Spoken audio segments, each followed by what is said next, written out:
أعوذ بالله من الشيطان الرجيم. بسم الله الرحمن الرحيم. الحمد لله رب العالمين، وأفضل الصلاة وأتم التسليم على سيدنا وحبيبنا وشفيعنا وزخرنا المصطفى المختار محمد بن عبد الله صلى الله عليه وسلم وعلى آله وأصحابه ومن تبعهم بإحسان إلى يوم الدين. أما بعد، فيا عباد الله، أوصيكم وإياي بتقوى الله، فقد فاز المتقون. Assalamualaikum warahmatullahi ta'ala wabarakatuh. Alhamdulillah, macam biasa hari ini sekali lagi berterima kasih dan bersyukur kepada Allah Subhanahu wa ta'ala atas segala nikmat yang diciptakan dan dipamerkan kepada kita, lantas kita dapat menggunakannya untuk melakukan ibadah dan pengabdian diri kepada Allah Subhanahu wa ta'ala. Khususnya pagi ini seperti mana biasa kita boleh berada dalam surau kita. Kita nak sambung balik pengajian kitab kita Faridatul Faraid. Kita sampai pada muka surat yang kelima, kalau sama dengan kitab saya. Pada kata tuan kitab kita rahimahullahu ta'ala wa nafa'ana bi'ulumihi fid darin amin. Bermula permulaan barang yang wajib pada syarak atas tiap-tiap mukallaf, iaitu orang yang aqil lagi baligh, sama ada laki-laki atau perempuan itu, bahawa mengenal ia akan Allah Ta'ala. Kita sambung itu. Bermula permulaan barang yang wajib pada syarak atas tiap-tiap mukallaf. Ni nak cerita kata benda-benda yang penting, benda yang pertama, benda yang diperintahkan untuk kita belajar dan kita ambil berat, ialah mengenal Allah Ta'ala. Ni bermula permulaan barang yang wajib. Apa dia? Depan dia akan cerita. Benda hak wajib yang kita kena buat ialah mengenal akan Allah Ta'ala. Depan dia akan cerita. Jadi bermula permulaan, benda hak mula. Mula di sini maksudnya ialah benda yang penting ataupun umbi. Itu maksud permulaan. Bukan mula dihitung dengan maksud nombor satu. Tu. Awwalu wajibin alal insani ma'rifatul ilahi bistiqani. Benda yang pertama yang wajib bagi manusia kena kenal Tuhan. Pertama di situ, bukan maksud nombor satu. Kalau pertama kena kenal Tuhan dengan maksud nombor satu, kena kenal Tuhan dulu, lepas tu baru sembahyang. Tu maksud permulaan, bukan maksud dengan nombor satu. Ni nak terjemah apilah. Tu. Benda yang pertama yang wajib atas manusia kenal Tuhan. Pertama tadi bukan maksud nombor satu. Takut ada faham kata yang pertama nombor satu. Kalau yang pertama nombor satu kenal Tuhan, kenal dulu baru boleh sembahyang. Lagi tak kenal tak boleh sembahyang. Tu kata pertama dengan makna nombor satu. Bermula permulaan. Apa erti mula ni? Mula ni maksud yang penting, ataupun orang panggil perdu, ataupun orang panggil umbi. Tu maksud permulaan. Tu. Nak terjemah mula, terjemah. Tapi jangan faham kata mula tu nombor satu. Dia kadang-kadang duk silap faham macam duk kata Allah Ta'ala terkaya. Terkaya Allah Ta'ala dengan maksud ada langit, ada bumi, apa semua. Hurai lagu tu tak betul. Kita nak kata langit ni milik Allah Ta'ala, betul boleh kata. Tapi hurai maksud terkaya Tuhan dengan sebab ada langit dan bumi, salah huraian tu. Tak betul. Tapi nak kata langit tu milik Allah, bumi tu milik Allah, boleh kata. Tapi hurai makna terkaya, kayanya Allah dengan makna banyak barang, salah. Sebab apa? Bila kiamat musnah segala-galanya, Allah Ta'ala jadi miskin. Tu. Jadi nak hurai kata kaya dengan maksud kaya tadi ni, yang lain berhajat kepada Allah dan Allah tak berhajat kepada benda lain. Itu maksud terkaya. Bukan maksud Allah ni maha kaya, langit yang dia, bumi yang dia, matahari yang dia hurai masuk terkaya dengan maksud Allah Ta'ala banyak benda, salah, tak betul. Sebab apa tak betul? Kiamat bila musnah semua, Allah Ta'ala miskin kan? Kira miskin sebab apa? Sebab kaya dengan maksud banyak benda. Tapi tak salah kalau kita kata bumi ni hak Tuhan, betul? Tak salah, dia dah tu. Tapi hurai maksud terkaya dengan maksud Allah Ta'ala banyak barang, tak betul. Bukan terkaya Allah Ta'ala maksud banyak benda. Jadi nak terjemahlah. Tapi nak faham tu bagi kena. Lagu tu yang kita duk kata, awaluddin ma'rifatullah. Benda-benda yang pertama dalam agama kena kenal Tuhan. Maksud pertama apa berarti? Benda penting, bukan nombor satu. Benda penting, bukan nombor satu. Kalau nombor satu, kena kenal Tuhan bagi elok dulu. Baru kena semayang, lepas kenal. Tu nombor. Dia ada susunan dan tertib. Tapi maksud permulaan di sini ialah benda yang paling penting, umbi, asas. Itu maksud permulaan. Baik, kita tengok. Bermula permulaan barang yang wajib, yakni perkara yang wajib. Wajib di sisi mana? Pada syarak. Maknanya Islam dan syarak kata benda tu wajib di sisi agama. Siapa yang tak buat berdosa. Itu maksud wajib pada syarak. Sebab apa tuan kitab ni kata wajib pada syarak? Sebab Mu'tazilah kata kenal Tuhan tu wajib pada akal, bukan pada syarak. Pak Mu'tazilah kata kenal Tuhan ni benda yang wajib pada akal, bukan pada segi hukum syarak. Maknanya kalau tak kenal pun tak ada masalah. Tu segi Mu'tazilah. Segi syarak, ahli sunnah wal jamaah wajib kena kenal Tuhan tu segi syarak. Maknanya kalau tak kenal, dosa. Tu baik. Bermula permulaan yang wajib pada syarak. Wajib tadi ke atas siapa? Atas tiap-tiap mukallaf. Siapa mukallaf? Iaitu orang yang aqil, orang yang ada akal. Kita cerita dah hari itu. Apa maksud aqil? Apa maksud orang yang berakal? Orang yang mempunyai benda yang boleh menegah dia daripada buat benda-benda yang mudarat. Itu maksud aqil.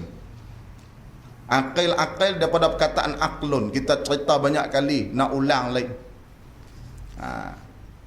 Akal ni maksud benda yang menghalang daripada buat benda mudarat.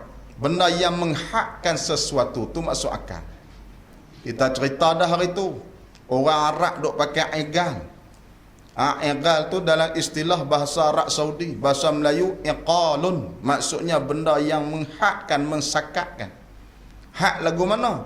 Arab dulu igal dia bila dia naik unta tu turun bersila, dia ambil igal buh di kepala lutut unta tu.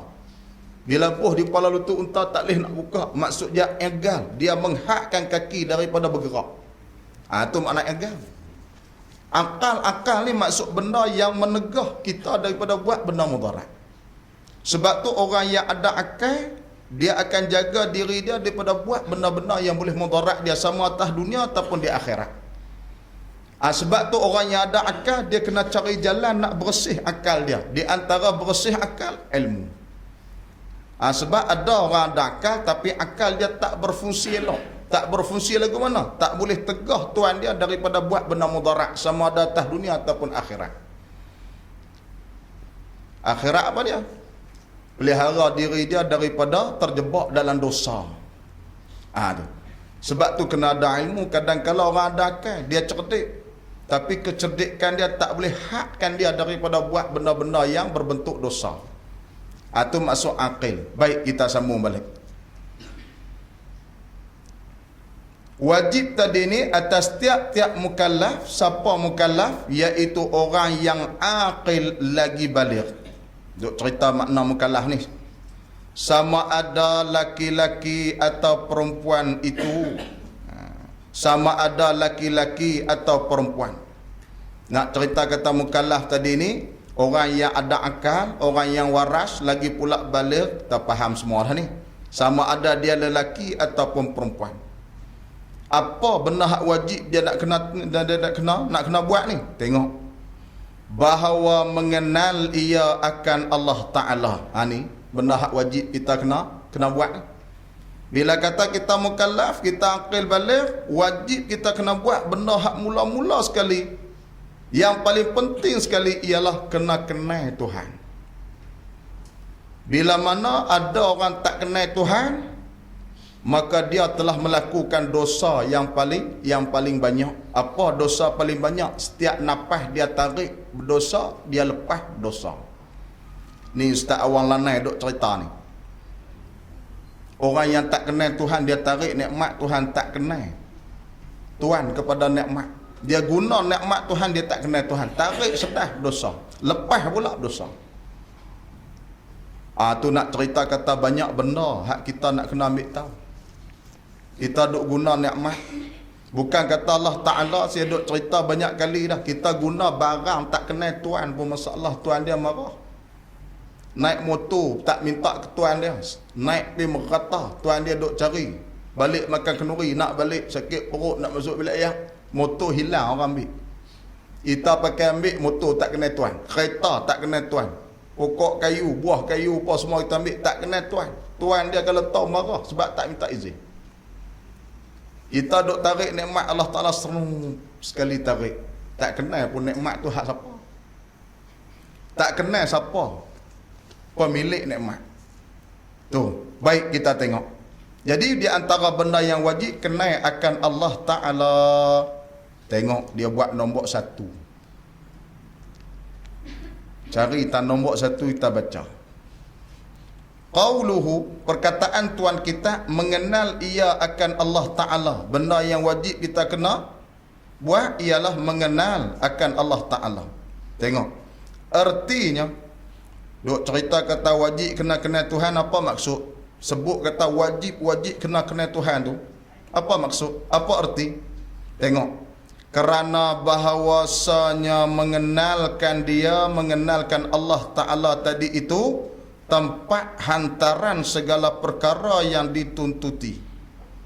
Apa arti? Tempat hantaran segala perkara yang disuruh oleh Allah Ta'ala daripada hamba.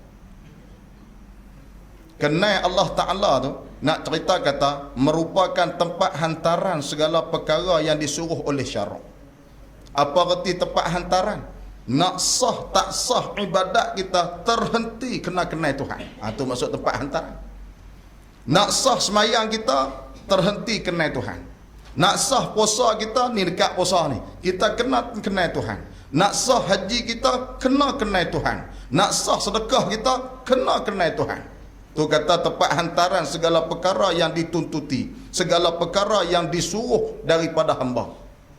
Maksud yang suruh tadi Allah Ta'ala ataupun agama kita suruh kita buat ibadat, nak sah fungsi umbi segala-gala ibadat, nak sah kena kenal Tuhan. Tengok. Maka tiada sah suatu yang wajib. Apa suatu yang wajib? Seperti mana sembahyang, seperti mana puasa. Tiada sah suatu yang wajib dan yang sunat, melainkan kemudian daripada mengenalkan dia Subhanahu wa Ta'ala. Nak sah ibadat kita, melainkan setelah kita kenal Allah Ta'ala. Tu dia kalau nak ikut besar ni benda ni. Nak kenal Tuhan, kena ajar anak kita sebelum dia baligh. Sebab apa? Waktu baligh ni dia kena buat ibadat. Nak cerita kata besar. Hari ni kadang-kala kita terlepas pandang. Umur 14 tak tahu apa lagi. Umur 15 pun tak tahu apa lagi. Duk kenal nama-nama kereta. Ni Almira, anu Masmonah, nama-nama kereta. Allah Ta'ala tak kenal ibadat. Nak terhenti ibadat sah tak sah terhenti kepada dia kenal tak kenal Tuhan. Oi, berat. Ni yang tuan kita katalah. Syekh Ahmad Al-Fatani, hak di bawah ni kita baca sat-sat di luar nombor 1 ni, di antara kalam daripada pengarang kitab kita. Jadi kenal Tuhan ni merupakan tempat hantaran segala perkara yang dituntut, segala perkara yang disuruh oleh syarak.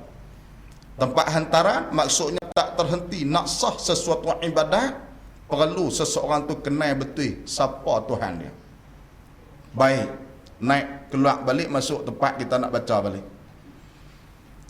Jadi kita ulang lain, di antara barang yang wajib tu ialah kena kenal Allah Ta'ala. Apa maksud? Tengok artinya, arti mengenal Allah Ta'ala.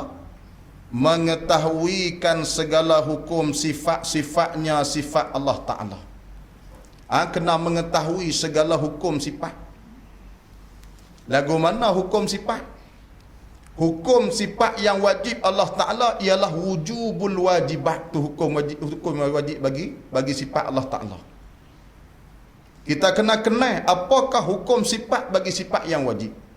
Wujubul wajibat. Apakah hukum bagi sifat yang harus bagi Tuhan? Sifat yang harus orang panggil al-jaiz, sifat yang harus. Hukum bagi sifat yang harus ialah jawazul jaizah. Tu depan dia akan cerita. Nak kena belajar, kena faham tentang hukum sifat Allah Ta'ala. Nak kena faham tentang hukum sifat Allah Ta'ala. Ni benda yang dituntut. Lagu mana hukum sifat yang wajib yang dikatakan wujubul wajibat. Wujubul wajibat tu dikatakan hukum bagi sifat yang wajib. Apa di antara sifat yang wajib bagi Allah Ta'ala? Ada. Tu sifat wajib. Nak contoh, nak bagi faham mudah-mudah cara sepintas lalu. Wajib dan wujub. Wajib ni sifat. Wujub tu hukum bagi sifat. Wajib ni terjemah Melayu benda yang mesti. Tu wajib. Lagu mana? Nak cerita contoh. Kita berjalan balik rumah jiran sebelah, kita tengok kasut ada depan pintu. Banyak kasut. Kita tengok kasut tu ada, kita kata mesti ada orang. Mesti ada orang tu kata wajib. Mesti ada orang sebab ada kasut. Lepas tu wujub lah apa dia? Adanya orang sungguh dalam rumah tu dikatakan wujub. Tu beza. Depan dia akan cerita. Tuhan bersifat dengan ada. Macam mana kita kata Tuhan ni mesti kena ada? Sebab ada bukti dan dalil. Diri kita, penggerakan matahari apa semua. Adanya Tuhan yang menguasai dunia tu dikatakan wujub. Jadi kita nak belajar wajib, kita kena faham dan kita kena belajar hukum bagi sifat-sifat Allah Ta'ala. Apa hukum bagi sifat Allah Ta'ala? Sifat yang wajib, hukum dia wujubul wajibat. Tu hukum sifat. Depan dia akan cerita lah. Tu cuma bagi contoh nak mudah tadi lagu tu. Nak bagi beza di antara wajib dan wujub. Wajib kita tengok kasut, tak tengok tuan rumah, tak tengok manusia, tapi tengok kasut banyak depan pintu, mesti ada orang dalam rumah. Mesti ada orang dalam rumah, nama wajib. Tu. Adanya sungguh orang dalam rumah tu nama wujub. Tadi kita kata mesti kena ada orang sebab ada kasut.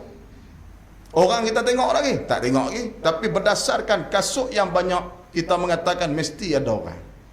Orang tengok lagi, tak tengok. Ni kata wajib. Wujub, ada sungguh orang dalam rumah tu. Tu kata wujub. Ni kata, nak kata hukum bagi sifat. Kita kata ada sungguh Allah Ta'ala. Disebabkan dalil tadi kita kata ada sungguh. Tu kata wujub. Kalau hak mula kita dah kata, bila ada alam ni, Allah Ta'ala mesti ada. Tu kata wajib. Ada sungguh Allah Ta'ala tu dikatakan wujub. Depan dia akan cerita lagi. Derah tu kan nak marah. Nak bagi faham. Tak faham tak apa, depan dia ada lagi. Dia akan cerita lagi. Baik, tu satu nak kena belajar. Kena kenal Allah Ta'ala dengan cara pertama, kena faham hukum-hukum sifat Allah Ta'ala. Itu satu, tengok. Dan segala hukum ketuhanan. Kena kenal segala hukum ketuhanan. Apa erti hukum ketuhanan? Mudah nak fahamnya. Kita kena tahu yang nak jadi Tuhan ni kena lagu mana. Tu hukum ketuhanan. Maksudnya yang nak jadi Tuhan ni dia mesti kena lagu mana, lagu mana, lagu mana. Tu maksud. Kena kenal segala hukum ketuhanan. Yang nak jadi Tuhan tu kena lagu mana. Boleh tak kalau dia ni jenis ni jadi Tuhan? Boleh tak kalau lagu ni jadi Tuhan? Kalau lagu ni boleh tak jadi Tuhan? Kalau lagu tu boleh tak jadi Tuhan? Tu nak kena terkenal hukum ketuhanan. Salah satu daripada hukum ketuhanan yang kita habaq tadi, yang nak jadi Tuhan ni dia mestilah orang lain terpaksa berhajat pada dia dan dia tak perlu berhajat pada orang. Ni salah satu hukum ketuhanan. Bila kita faham tu selesai. Faham lagu mana? Benda yang kita nak sembah ni dia perlu tak kita? tak perlu, layak jadi Tuhan. Kalau benarkah orang sembah ni dia dok perlu kepada orang, layak nak jadi Tuhan? Tak layak. Sebab apa? Tak cukup hukum nak jadi Tuhan. Tu. Macam kita dok tengok orang-orang hak bukan Islam, bukan Islam, penyembahan terhadap berhala dan sebagainya.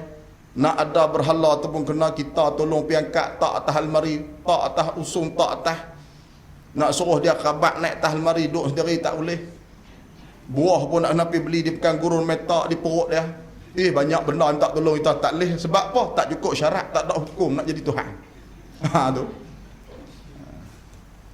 Tu mujak dia tak suruh minta atas kupas buah limau. Setakat tak sudah lah dia kata. Sambil-sambil melawak lah. Tapi sungguh, ni nak cerita kata kena hukum ketuhanan. Lagu mana Tuhan yang kita nak sembah, dia tak berhajat pada orang, tapi hak benar lain terpaksa berhajat pada dia. Tu. Salah satunya, Allah Ta'ala ni terkaya. Hak kita cerita awal tadi. Apa arti terkaya? Benar lain berhajat pada dia, dan dia tak berhajat pada orang. Tu, kita cerita dah tadi. Jangan duk hurai kata Tuhan terkaya Tuhan ataupun maha kaya Tuhan dengan maksud banyak barang. Salah. Tu salah. Kaya Tuhan dengan maksud tak berhajat dia pada benda lain, dan benda lain semua terpaksa berhajat pada dia. Tapi boleh kata bumi ni milik Tuhan, langit milik Tuhan, tapi jangan hurai maksud terkaya Tuhan dengan makna banyak barang. Dengan makna langit hak dia. Dengan makna bumi yang dia banyak barang. Hurai maksud terkaya lagu tu salah. Sebab apa? Kita cerita dah tadi. Kalau terkaya Tuhan dengan banyak benda, kiamat esok hancur semua benda yang ada, maka miskinlah Tuhan kita. Kalau miskin, tak layak jadi Tuhan. Makna kita tak kenal lagi sifat Tuhan kita. Ni benda hak wajib ni. Kena kenal hukum ketuhanan. Nak jadi Tuhan tu lagu mana? Baik. Orang berhajat kepada dia. Tengok. Ayat yang kita dok baca, ya ayuhan nas antumul fuqara ilallah. Wahai manusia, kamu semua ni berhajat kepada Allah Ta'ala. Antumul fuqara, fakir, berhajat. Semua berhajat kepada Allah Ta'ala. Berhajat di situ maknanya tak boleh lepas. Tu maksud berhajat. Pasal apa terjemah lagu tu? Sebab ada orang manusia tak berhajat pada Allah pada. Tengok orang bukan Islam, menes dan sebagainya, bukan berhajat pada Allah Ta'ala, dia tak berhajat apa. Sebab tu maksud berhajat ni tak boleh lepas. Apa maksud tak boleh lepas? Dia nak bergerak tu bantuan Allah Ta'ala. Sama ada dia berhajat tak berhajat, dia berasa Tuhan gerakkan dia ke tak gerakkan, dia tetap berhajat dengan maksud tak terlepas daripada kuasa Tuhan. Itu maksud antumul fuqara, hampa ni fakir. Apa maksud fakir? Berhajat. Apa erti berhajat? Tak terlepas. Bukan makna berhajat ni di hati. Sebab ada orang manusia tak berhajat pada Allah, orang kafir dia berhajat pada tak beriman dengan Allah Ta'ala. Maksud berhajat di situ tak terlepas di atas bantuan Allah Ta'ala. Sama ada dia perasan, dia ingat, dia terlupa, dia apa, tak terlepas. Tu maksud berhajat. Baik, kembali balik. Itu sifat ketuhanan. Di antara benda yang wajib, kena kenal, kena belajar segala hukum ketuhanannya, ketuhanan Allah Ta'ala. Apa di antara hukum nak jadi Tuhan? Salah satunya kita ulang lagi hak tadi kita cerita, Allah Ta'ala tak berhajat kepada segala benda lain, dan benda lain semua perlu pada dia. Bila ada sifat dan ciri-ciri itu, maka tu layak jadi Tuhan. Layak jadi Tuhan. Kan pasal apa kita duk baca peta-peta ni pasal orang Islam dah ni pun dia duk tak berjumpa, dia tak kenal, dia tak perasan, dia tak faham lagu mana hak layak jadi Tuhan. Tu yang duk meratik sampai nampak Tuhan. Meratik sampai nampak Tuhan. Tok guru duk tegur selalu. Meratik sampai nampak Tuhan. Bila Tuhan ni boleh duk tengok, bila Tuhan ni berjihad, dia semacam kita dah. Bila Tuhan ni berjihad, berpihak depan, kiri dan kanan, dia ni dah semacam kita. Nak jadi Tuhan ni, pertamanya hak kita cerita tadi, sifat ketuhanan ataupun ciri-ciri ketuhanan tak berhajat pada orang dia tak berhajat pada orang, dan orang lain semua berhajat pada dia, tu salah satu. Yang keduanya, tak boleh ada sifat-sifat seperti mana makhluk. Ni di antara ciri-ciri nak jadi Tuhan. Tiba-tiba boleh duk nampak mai kok depan Tuhan pas macam kita. Kita dengar macam mudah faham, dalam duk mudah faham duk sesat banyak siapa. Padahal bila baca kita tahu, oh mudah ayat ni, mudah duk sesat siapa. Sepatutnya benar mudah tak boleh sesat, dah mudah. Tu nak cerita tu. Yang saya cerita itu yang geng selawat pula, selawat Nabi mai pegang kepala. Siapa yang Nabi pegang kepala dia layak dapat syafaat lepas mati. Versi mana pula tak tahu lah. Maknanya orang hak Nabi tak pegang kepala waktu selawat tu, maknanya dia tak layak dapat syafaat. Tak layak dapat. Hak pegang kepala baru dapat. Habis Dr. Rondin pun baru bermimpi Nabi tak pegang kepala ni. Tak ada can nak dapat syafaat tu. Tu nak cerita macam-macam no. Macam-macam fahaman duk jumpa hari ni. Kita pun jadi takut lah. Jadi takut dah sebab takut tersilap, kita tak perasan. Jerelih masuk dalam golongan-golongan tersebut. Kadang-kadang tak perasan. Baik. Kok belah Bukit Selamba kan mana tu hak Tok Guru Haji Saleh cerita depa berzikir dan naik atas pokok. Belah mana tu? Kelontir tu. Saya pun tak tahu duk berkat tu. Dia nak berzikir kena naik atas pokok. Tak tahulah pasal apa, saya dengar depa cerita. Tok Guru pun cerita. Bukan saya dengar Tok Guru cerita, orang cerita kata Tok Guru cerita. Nak kena buat surau atas pokok, rumah atas pokok, dah nak berzikir duk atas pokok. Sebab tak tahu sebab apa, tapi duk nampaknya nak maqam tinggi kot. Orang yang nak rapat dengan Tuhan kena perlu maqam dan tempat yang tinggi. Wallahu alam lah. Saya kata tu. Saya duk mengaji di sana dulu ni jumpa ni kumpulan-kumpulan yang tarikat yang telah diharamkan. Tarikat Serban Hijau. Yang Mufti Kedah Wahabak kata tersasar tarikat ni. Di Arab kami duk mengaji lu kumpulan ni, fahaman ni juga. Bila dia main ziarah rumah kita, dia tengok kitab-kitab, dia kata ni buang masa kitab-kitab ni semua kulit ni, tak ada manfaat. Wah, rugi duit duk beli kitab. Kita nak isi terus kepada Allah Ta'ala. Main rumah kita dah bak kitab-kitab ni tak ada manfaat. Tu rugi duk mengaji ni kulit semua ni. Yang isinya nu hakikat terus hati kita kepada Allah. Dia nak cerita kat kita fiqh ke tauhid ke kita duk mengaji kitab-kitab ni buang masa. Buang masa. Kita nak yang penting kita kena rapat dengan Allah Ta'ala, berzikir sentiasa berdamping dengan Tuhan. Tu yang isinya. Ni semua kulit duk main mengaji ni, tuan-tuan main pagi ni rugi. Bagi fahaman mereka lah, rugi. Kita tak kata apa sengak. Dia nak rapat dengan Tuhan lagu mana, Tuhan pun dia tak kenal. Kita nak cari orang, contohnya nak pergi mana-mana, nak cari orang, kena kenal kat orang tu lagu mana, baru boleh cari jumpa. Ni orang panggil makan kenduri, tuan rumah tak kenal, nama apa semua tak kenal, pergi cari, duk tanya orang, hari ni ada kenduri tak dalam kampung ni? Lepas tak ada 4 kenduri. Pakcik nak pergi rumah mana? Rumah kenduri tu. Rumah mana? Tak tahulah, lepas bak mana ada kenduri, nak pergi rumah kenduri. Sampai sudah tak jumpa. Sebab tak kenal Tuhan. Kalau sampai dah rumah kenduri tu, tuan rumah pun tak kenal. Tu nak cerita kata nak rapat dengan Allah Ta'ala lagu mana Tuhan pun tak kenal. Nak isi kitab-kitab ni semua kulit tak ada manfaat. Tu yang Tok Guru duk cerita atas dunia ni semua benar ada kulit. Semua benar ada kulit pisang, ada kulit durian, ada kulit kitab, ada kulit. Yang tak ada kulit isi saja ni trik je. Tok Guru duk cerita. Nampak kasar je lah. Tapi lagu tu Tok Guru sebut, kita sebut lah. Semua ada kulit. Apa benar ada kulit? Buah temikai ada kulit. Semua ada kulit. Hak tak ada kulit benar tu. Lepas kata ni kulit-kulit tak ada apa. Nak isi terus. Terus hati semata-mata tuju kepada Allah. Nak tuju lagu mana Tuhan tak kenal. Ni duk jadi tu. Dalam kita duk mengaji, duk berasa kata senang. Duk sesat banyak. Benar senang. Baik, kita sambung. Iklan tak boleh banyak kan? Dia ralik ni. Baik. Di antara benda yang kita kena tahu juga, segala hukum ketuhanan Tak cukup daripada tu sambung, dan mengetahuikan segala dalil yang membawa kepada mengetahuikan demikian itu, demikian hukum sifat dan segala hukum ketuhanan. Apa arti? Kena juga kita belajar dan kita kena tahu dalil yang boleh membawa kita bagi faham benda-benda tadi ni. Benda tadi hak orang tadi lah hukum sifat Allah Ta'ala, hukum ketuhanan. Kena tahu juga, kena belajar juga segala dalil yang boleh bawa kepada kita boleh kenal benda tadi ni. Tu kena belajar kat dalil.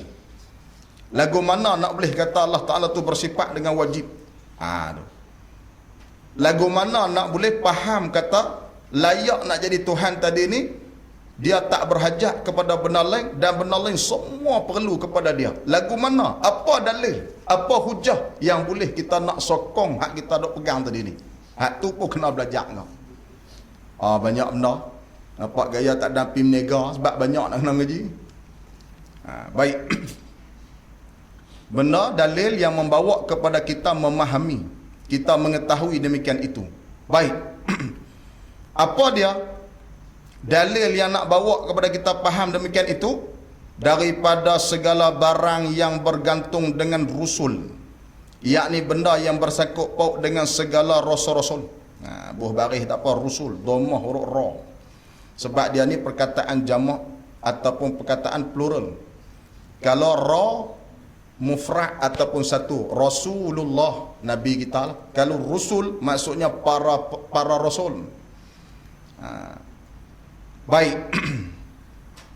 Daripada segala barang yang bergantung dengan rusul, maka tiada dikehendaki, yakni bukan maksud kenal tadi ni, maka tiada dikehendaki dengan mengenal Allah Ta'ala itu mengetahuikan hakikat zatnya zat Allah. Bukan maksud kena kenal Tuhan tu kena kenal hakikat zat, dah, bukan maksud lagu tu. Yang maksud nak kenal Tuhan ni kita mengenal, kita belajar tentang hukum sifat dia. Bukan nak belajar pasal dia dan bukan nak belajar pasal hakikat zat tu, tak dituntut. Tak dituntut oleh syarak. Sebab apa? Tengok. Kerana tiada dapat mengetahui oleh yang baharu akan hakikat yang qadim. Manusia tak mampu nak mengenal pasti benda yang qadim, tak boleh nak pi. Tak boleh nak pi. Sebab tu kita dituntut kenal hukum sifat dan kena kenal segala hukum ketuhanan. Hak tu yang dituntut. Kena faham elok. Setengah orang duk kata duk mengaji apa kitab tauhid faridah apa semua ni.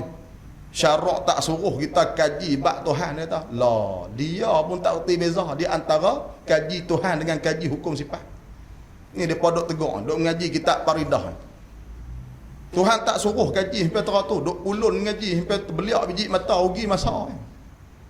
Duk mengaji kitab tauhid, kitab faridah ni duk kaji pasal Tuhan. Agama tak suruh kaji pasal Tuhan. Memang betul agama tak suruh kaji. Tu hampa duk ngaji kitab faridah. Yang kami mengaji bukan pasal Tuhan, tentang hukum sifat Tuhan. Tu nak kena beza. Bila tak erti beza jadi bercanggah. Kita duk ngaji, dia marah kita mengaji. Orang mengaji pun marah. Apa tak marah ni? Bulan Ogos ni, depa nak buat tandingan Ratu Cantik pula ni. 29 Ogos ke apa nak buat di Malaysia. Marah tu. Ni mai duk telanjang tunjuk kat kita sampai 45 peserta apa. Mai duk telanjang depan kita. Kira telanjang lah pakai sampai tak nampak. Yang benar tak banyak mana, yang tak ada benar tunjuk banyak. Marah tu lah. Ni nak buat ni lepas puasa, kesan daripada tarbiyah Ramadan, la'allakum tattaqun. Tengok Ratu Cantik. Nak buat tak tahu, buat tak buat, tapi duk oyuh hendah ni 29 ke 26 Ogos, saya tak ingat lah. 45 peserta seluruh dunia mai, 8 hari duk tayang kat kita, jenuh tengok kita. Lepas ni sonok lah, jenuh tengok. 8 hari mai duk pusing kat kita. Takkan tak buh dalam TV tu. Jenuh tengok kita. Seminggu duk tengok tu. Mata naik kelabu, jenuh istighfar pula. Ni kesan Ramadan. Nak buat lepas raya, lepas Ramadan. Orang duk mengaji nak bagi kuat pegangan agama, orang duk jadi sesat banyak, nak bagi kemas jazim sungguh. Akidah kita duk marah pula dah. Bukan duk ngaji pasal Tuhan. Ni kitab Syekh Ahmad Fatani kata mengaji hukum sifat, bukan duk kaji Tuhan. Bila tak faham, dia akan berlaku pencanggahan dalam agama sebab silap faham. Bila faham tak ada masalah. Kesan Ramadan tengok Ratu Cantik. Lepas ni bekat tengok. Cuti mengaji sah 8 hari. Tu kata kita nak puasa tok guru duk ahbab, kita ustaz-ustaz duk ahbab. Kita nak sambut tetamu agung Allah Ta'ala bulan puasa ni perlu persiapan yang sempurna. Kita nak sambut kawan lama mai di rumah ni pun kita buat kemas rumah, persiapan ni dahsyat. Pergi pekan hari ni pagi-pagi buta lagi nak pergi beli lauk, nak beli ikan, nak balik masak kawan nak mai tengah hari. Beli ikan pula hak mahal-mahal, selalunya beli ikan temenu. Sekali ni pi nak beli ikan tu kena temenung dulu baru boleh beli. Nak cerita kata ikan mahal. Hak ikan besar-besar lah. Nak jamu kawan mahal. Tu kawan lama kita. Tetamu kita, kawan lama. Ni tetamu Allah Ta'ala, bukan tetamu manusia. Nak sambut tetamu agung Allah Ta'ala, persiapan 2 bulan sebelum tu. Tu yang duk kata Rejab, Sya'ban, Ramadan, 3 bulan ni adik-beradik. Nak berjaya bulan puasa, kena kemah bulan Rejab. Sebab tu ulama sebut Syahrul Rajab, Syahrul Zira'ah. Bulan Rejab ni bulan cucuk tanah. Wa Syahrul Sya'ban, Syahrul Suqiyah. Bulan Sya'ban, bulan kita nak siram hak kita tanam bulan Rejab. Dan bulan Ramadan adalah bulan nak ambil hasil. Dan juga buah kayu yang hasil daripada tanaman dan siraman yang sempurna. Lagu mana orang nak boleh hasil buah yang masak ranum kalau bulan Rejab dia tak tanam pokok? Bulan Sya'ban dia tak siram pokok, nak boleh hasil lagu mana? Bulan puasa. Sebab tu kita tengok orang duk puasa ni, lepas puasa saya ke siapa pun elok habis puasa dia kena duk takut lama balik. Pasal apa? Tak boleh hasil yang ranum. Tak boleh natijah yang baik. Sebab apa? Dia tak tanam bulan Rejab, dia tak siram bulan Sya'ban.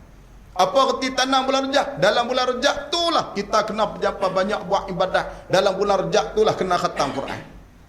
Mai bulan Sya'ban kena kemas banyak lagi. Dengan puasanya, dengan ibadatnya. Macam Ramadan dah. Persiapan. Sebab nak ambil hasil buah masak yang ranum di hujung Ramadan. Tak kira siapa pun, saya pun semacam. Kalau Rejab, Sya'ban duk buat laih, puasa saya esok, elok habis raya, dia kena perangai lama. Saya pun macam. Sebab apa? Saya tak tanam bulan Rejab, saya tak siram bulan Sya'ban. Orang yang kemas, dia boleh dapat la'allakum tattaqun. Bila mana dia tanam bulan Rejab pokok kayu, sebulan dia tanam, bulan Sya'ban dia siram, bulan puasa dia dapat makan hasil. Buah yang ranum, manis, lazat dinikmati oleh dia dan kaum kerabat keluarga dia. Semua pakat kenyang makan. Sempurna iman mereka kerana kekenyangan hasil buah yang masak ranum. Tak cari Ratu Cantik. Ni duk jadi Ratu Cantik pasal apa? Rejab Sya'ban tak tahu apa. Mai bulan puasa pakat puasa. Lepas tu tengok mereka duk tunjuk Ratu Cantik 8 hari. Panjang cerita 9 suku. Baik. Sikit lagi. Sebaris lagi.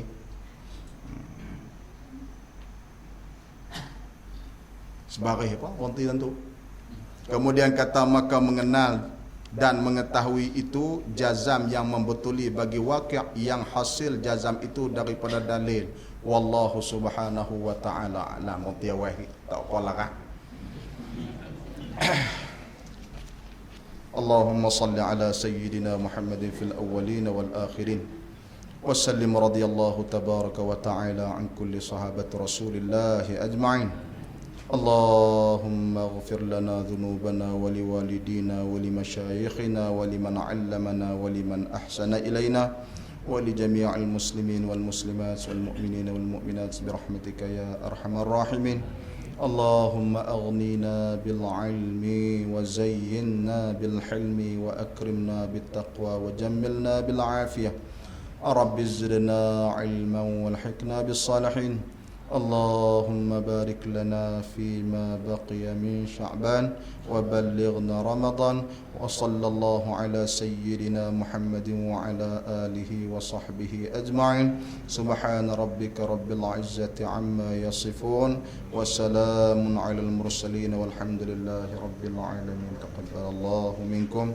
منا ومنكم تقبل يا كريم.